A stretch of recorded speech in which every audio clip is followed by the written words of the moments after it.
Hello, my name is Jessica Tyser, and I'm here to tell you about a new kind of energy, space-based solar power. Our world is facing an energy crisis. Oil reserves are decreasing, gas prices are skyrocketing, global warming threatens the environment, and other sources of energy are failing. There needs to be a new energy source, something that is environmentally friendly, safe, and can last for thousands of years. Enter space-based solar power. Space-based solar power is economically viable, environmentally safe, and the reservoir of space-based solar power is almost unimaginably vast, with room for growth far past the foreseeable needs of the entire human civilization for the next century and beyond. There are endless reasons for the implementation of space-based solar power. Today, I will discuss how space-based solar power will work, the harms of the current energy sources, and the advantages of space-based solar power. Space-based solar power will be accomplished by building satellites in space by robots, so that no humans will be harmed by the building materials used on the solar panels. They will be built using lunar materials mined from the moon. This will cut down on the production of chemicals in the United States and cut costs by up to 99%. Rectennas will be built on Earth to capture the beams of energy sent down by the satellites.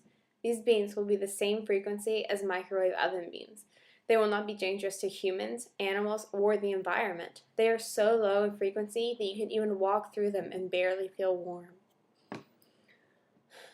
It will work by placing the satellites in geosynchronous orbit. This means that they will stay above one area of Earth for the entire orbit. The satellite will be 22,500 miles over Earth, so it will not be eclipsed by Earth and will receive sunlight 24 hours a day, 7 days a week, except during the spring and summer equinoxes, about 2 days a year. The waves will be converted to microwave beams and transmitted through space as electronically steerable microwave beams. The beams would be captured by receivers and converted back to DC power for terrestrial electrical grids. This means we could continue to use the power lines we already have in place. The harms of the current energy sources are vast. Carbon dioxide is the main cause of global warming.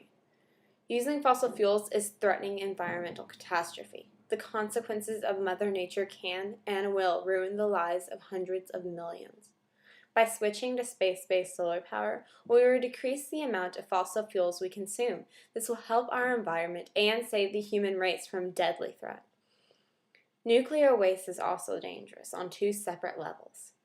Nuclear waste must be safely stored for tens of thousands of years before it becomes harmless. The United States has not had much luck finding a solution for its nuclear waste storage problem. We keep creating more nuclear waste when we have no place to store the nuclear waste we already have. This leads to threats to the environment, health, and threats from terrorists. Waste has leaked out on various occasions and contaminated water supplies, and this is damaging to the environment and human health. The waste can also be stolen and converted into bombs by terrorists. There are many advantages to space-based solar power. Solar satellites will supply limitless supplies of cheap electricity. The amount of energy coursing through one thin band of space in 1 year is roughly equivalent to the energy contained in all known recoverable oil reserves on Earth, approximately 250 terawatt years. This far exceeds the projected 30 terawatts of annual demand in mid-century. This electricity can be available at 8 to 10 cents per kilowatt hour, which is competitive with conventional energy sources. Not only would space-based solar power replace electricity, it could also replace conventional fuels. Space-based solar power could be utilized to split hydrogen from water and carbon monoxide from carbon dioxide, which can then be combined to manufacture any desired hydrocarbon fuel, including hydrogen, diesel, kerosene, and jet fuel. Another advantage is the tech race. Other countries are working on technology similar to space-based solar power. If the United States wants to keep its hegemony and its competitiveness in the global trade arena, space-based solar power should be implemented. Military readiness is also an advantage. The power could be beamed to military bases much cheaper than it is currently taken to military bases. This would allow the military to be better prepared when it needs to be. It would also save lives because many caravans taking fuel to military bases are ambushed and the people traveling are killed.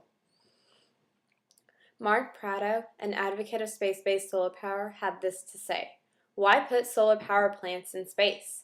The sun shines 24 hours a day in space, as if it were always noontime at the equator, with no clouds and no atmosphere. Unlike solar power on the ground, the economy isn't vulnerable on cloudy days, and extra generating capacity and storage aren't needed for our nighttime needs. There's no variation of power supply during the course of the day and night, or from season to season. The latter problems have plagued or ground-based solar power concepts, but the SPS suffers none of those traditional limitations of ground-based solar power. Solar power is simply the answer for our current problem. It solves the harms of fossil fuels and will help our environment in immeasurable ways. Add that to the clear advantages of space-based solar power, and it is the best choice for an alternative energy to keep our country running." Thank you.